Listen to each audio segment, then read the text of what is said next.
की दरबारी सरकारी भाषा थी?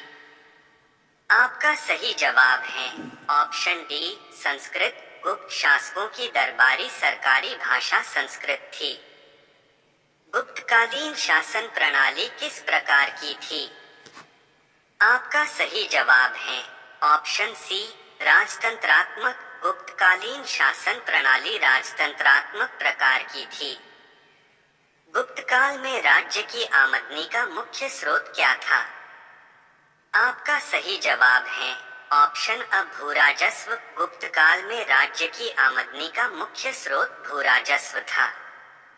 कला के किस क्षेत्र में गुप्तकाल में असाधारण उन्नति हुई थी? आपका सही जवाब है ऑप्शन बी चित्रकला।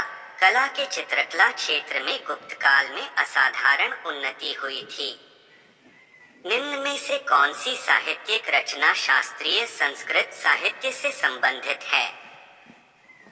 आपका सही जवाब है ऑप्शन अ मेघदूतम। निम्न में से मेघदूतम साहित्यिक रचना शास्त्रीय संस्कृत साहित्य से संबंधित है। गुप्तकालीन पुस्तक नवनीतकम का संबंध है। आपका सही जवाब है ऑप्शन बी चिकित्सा से। गुप्तकालीन पुस्तक नवनीतकम का संबंध चिकित्सा से है। गुप्तकाल में वराहमिहिर ने प्रसिद्ध पुस्तक बृहत् संहिता की रचना की। यह किस विषय पर आधारित है?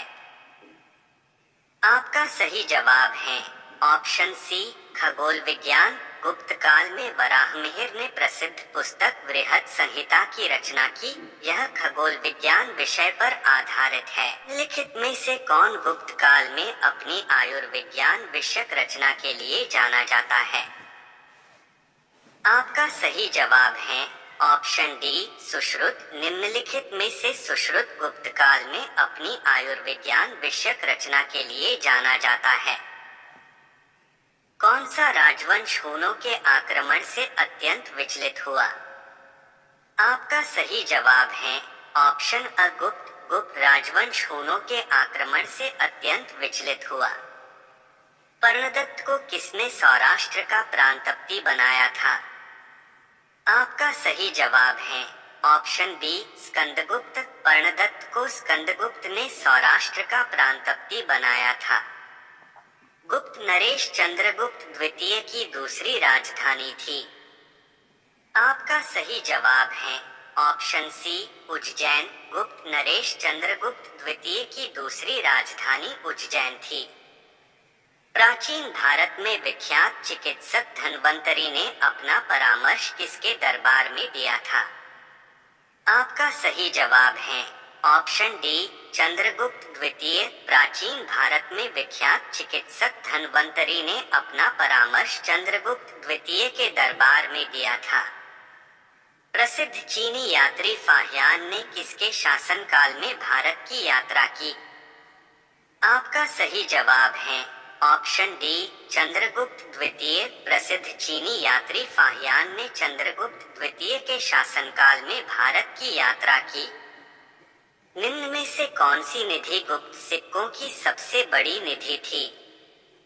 आपका सही जवाब है ऑप्शन सी बयाना निधि। निम्न में से बयाना निधि गुप्त सिक्कों की सबसे बड़ी निधि थी। किस अभिलेख से ज्ञात होता है कि स्कंदगुप्त ने हूनों को पराजित किया था? आपका सही जवाब है ऑप्शन बी भीतरी स्तंभलेख। भीतरी स्तंभलेख अभिलेख से ज्ञात होता है कि स्कंदगुप्त ने हूनों को पराजित किया था। निम्न में से किस काल में स्त्रियों की पुरुषों से बराबरी थी? आपका सही जवाब है ऑप्शन डी उपरोक्त सभी। गुप्तकाल, मौर्यकाल, चोलों में। निम्न में से गुप्तकाल, मौर्यकाल, चोलों के काल में स्त्रियों की पुरुषों से बराबरी थी। इनमें से कौन गुप्त काल में औषधि के क्षेत्र में अपने कार्य के लिए जाने जाते हैं? आपका सही जवाब है ऑप्शन अ सुश्रुत। इनमें से सुश्रुत गुप्त काल में औषधि के क्षेत्र में अपने कार्य के लिए जाने जाते हैं। रेशम बुनकरों की श्रेणी की जानकारी निम्नलिखित किस शिलालेख से मिलती है? आपका सही जवाब है ऑप्शन अ दशपुर शिलालेख। रेशम बुनकरों की श्रेणी की जानकारी निम्नलिखित में दशपुर शिलालेख से मिलती है। निम्नलिखित में से किस गुप्त शासक ने सर्वप्रथम सिक्के जारी किए? आपका सही जवाब है ऑप्शन डी चंद्रगुप्त प्रथम ने। निम्नलिखित में से चंद्रगुप्त प्रथम ने गुप्त शासक ने सर्वप्रथम सिक्के जारी किए। गुप्त स्वर्ण मुद्रा को कहा जाता था? आपका सही जवाब है ऑप्शन बी दीनार। गुप्त स्वर्ण मुद्रा को दीनार कहा जाता था। गुप्तकालीन रजत मुद्राओं को नाम दिया गया था? आपका सही जवाब है ऑप्शन सी रूपक। गुप्तकालीन रजत मुद्राओं को रूपक नाम दिया गया था। निम्नलिखित में से कौन सा बंदरगाह गुप्तकाल में उत्तर भारतीय व्यापार के लिए उपयोग किया जाता था? आपका सही जवाब है ऑप्शन अ ताम्रलिप्ति। निम्नलिखित में से ताम्रलिप्ति बंदरगाह गुप्तकाल में उत्तर भारतीय व्यापार के लिए उपयोग किया जाता था। गुप्त युग में भूमि राजस्व की दर क्या थी? आपका सही जवाब है ऑप्शन बी उपज का छठा भाग। गुप्त युग में भूमि राजस्व की दर उपज का छठा भाग था। निम्नलिखित में कौन सा नगर गुप्त शासनकाल में रेशमी वस्त्र का सर्वोत्तम उत्पादक था? आपका सही जवाब है ऑप्शन सी पाटलिपुत्र। निम्नलिखित में पाटलिपुत्र नगर गुप्त शासनकाल में रेशमी वस्त्र का सर्वोत्तम उत्पादक था।